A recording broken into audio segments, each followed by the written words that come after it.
तो किसानों की आमदनी हम जो 5 गुना कह रहे हैं, किसानों का दृश्य कैसा बदलेगा?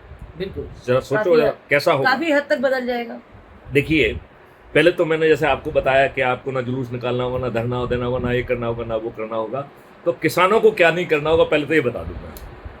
किसानों को अपने खेत पर मज़दूरों को नहीं ले जाना होगा और उनके खेत में कोई मज़दूर जाएगा नहीं। जो उनके खेत में जाएगा, उस मज़दूर को प्रशिक्षित करके हम एग्रो प्रोफ़ेशनल कहें। Very nice. और वो जो है किसानों को नहीं लेना होगा, हमारी टेक्नोलॉजी उसके पास पहुंचेगी, तो सबके समय सबके खेतों में अपने आप लोग बाग पहुंच जाएंगे, जिसका पैसा किसान को नहीं देना होगा। पहला।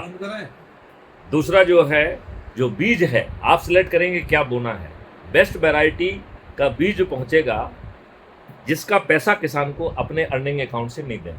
बिल्कुल। राइट। अब फसल की निदाई उदाई करने के लिए भी एग्री प्रोफेशनल्स पहुंचेंगे, अपना काम करेंगे, और वो ऐसे नहीं होंगे मजदूर, वो गाड़ियों में बैठ के जाएंगे, मशीनरी और टूल्स लेके जाएंगे, वो आपसे कुछ नहीं मांगेंगे, अपना काम करेंगे, उन्हें अपने आप भुगतान मिलेगा और अच्छा खासा भुगतान मिलेगा, और वो किसान के खाते में नहीं लगेगा। बहुत अच्छे। फिर वो कटाई के लिए जाएंगे, इसी तरीके से कटाई करेंगे।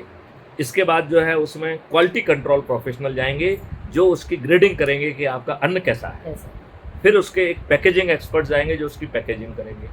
फिर ट्रांसपोर्ट एक्सपर्ट जाएंगे जो उसको ट्रांसपोर्ट करेंगे। तो किसानों को अपना खाद्यान्न मंडी में नहीं लेना। आज मंडी में कितना शोषण होता है वेरी किसान का। Nice, very nice. तो आप कहेंगे कि मंडी में नहीं ले जाएंगे तो ये जाएगा कहाँ? कहाँ जाएगा? तो टेक्नोलॉजी ये डिसाइड करेगी कि कि इसे, हमें कहाँ ले जाना है। नहीं, टेक्नोलॉजी ये डिसाइड करेगी इसको खाने वाला कहाँ बैठा हुआ है, क्योंकि वो पहले एस्टिमेट भी कर रहा है कि हमें कितना पैदा करना है। तो वो पहले से ही मैप कर रहा है कि खाने वाला कहाँ बैठा हुआ है, वो कितना खाएगा, हम उसका कितना एंटाइटलमेंट करना चाहते हैं, उसके हिसाब से प्रोडक्शन डिसाइड होगा, उसके हिसाब से एक्रेज डिसाइड होगा। और ये सब डिसीजन किसान लेगा एक ऐप के माध्यम से। वो ऐप भी बना लिया गया है, तो आप चिंता मत करो। इसलिए हम कह रहे हैं कि हम टेक्नोलॉजी भी लाएंगे, टूल भी लाएंगे, कॉन्सेप्ट भी लाएंगे, हम अपने नेताओं के दिमाग को भी तकलीफ नहीं देंगे, ठीक है ना। अब जो है मजेदार बात सुनिए। अभी क्या होता है, औने पौने दावों पर किसानों का जो है माल खरीदा जाता है। कौन? बनिया खरीदते हैं हम ही लोग। मैं बनिया कम्युनिटी का हूँ दोस्तों, ठीक है ना।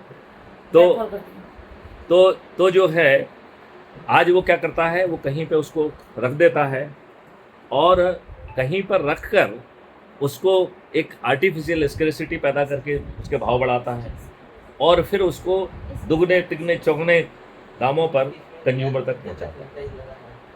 अब किसान के खेत से जैसे ही माल निकलेगा, उसे उसका भुगतान मिल जाएगा, एक एमएसपी।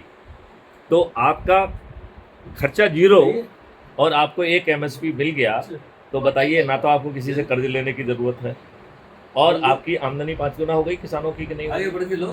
अच्छा, अब आप दूसरी बात देखिए, अब आप ध्यान से सुनिए इस बात कि जो है, जो अन्न है वो वेयर हाउस में जा रहा है, होलसेलर के पास जा रहा है, रिटेलर के पास जा रहा है, और उसका मालिक कौन है? किसान। किसान को एक एमएसपी देने के बाद उसका मालिक हक नहीं छुड़ाया, वो मालिक वही है। तो अब बताइए, क्या व्यापारी को माल खरीदना पड़ेगा? नहीं। तो क्या व्यापारी उसे होर्डिंग कर पाएगा? तो व्यापारी क्या हो गया? एक सर्विस प्रोवाइडर हो गया। तो उसे क्या मिलेगा? सर्विस शुल्क मिलेगा। अब वो जो है ना, अनाप शनाप पैसा नहीं कमा पाएगा, उसको जितना वो सेवा देगा उतना उसको शुल्क मिलेगा। उसकी रिस्क जीरो हो गई। आज आपने कितने व्यापारियों को देखा है कि जो कि दिवालिया हो गए, उनका पैसा फंस गया, वो उनकी चैन खराब हो गई, तो वो जो है बर्बाद हो गए। ऐसे ढेर सारे व्यापारी आपने सुने होंगे, आड़तिये सुने होंगे, जो बर्बाद हो गए, जो कि करोड़ों में जो है ना काम कर रहे थे, वो बर्बाद हो गए क्योंकि उनका पैसा कहीं जाम हो गया। अब इस सिस्टम में रिस्क जीरो हो गई कि नहीं हो गई? अब ये माल जो है wholesaler, retail, warehouse, wholesaler, retailer और होम डिलीवरी बॉय के माध्यम से आपके घर पहुँचता। आपको 3 एमएसपी लगेगा, और यदि आप क्वालिटी कंट्रोल कराना चाहते हैं तो वो मुफ्त में आप बटन दबाओगे, क्वालिटी कंट्रोल वाला आपके घर में पहुंच जाएगा, चेक करेगा कि हाँ ये वही क्वालिटी है जो सर्टिफाई की गई है।